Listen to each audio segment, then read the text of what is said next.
Frozen pizza on the all-new Blackstone, folks. I'm trying everything. Gotta try frozen pizza too. Let's get going. There's our flame. Now for frozen pizza, I'm not gonna get very hot.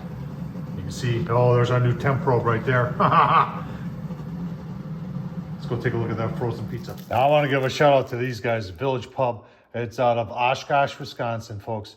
This is their sausage mushroom. They have a bunch of them.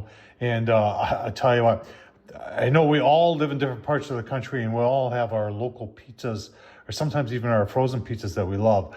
This one, and I picked this up right here in the Midwest at a grocery store called Woodman's, and they got everything there. They've got one of the largest frozen pizza sections. I would challenge that of any store anywhere. And this stuff, this Village Pub out of Oshkosh, Wisconsin, the best. All right, pizza's going on. We don't want to get this really, really hot because it's frozen pizza.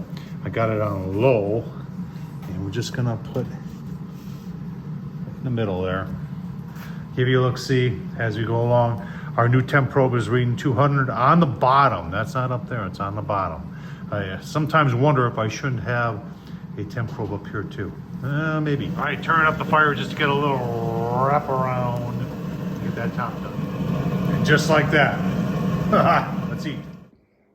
All right, I couldn't wait for you folks. I already took a bite. Oh man, this is my favorite frozen pizza.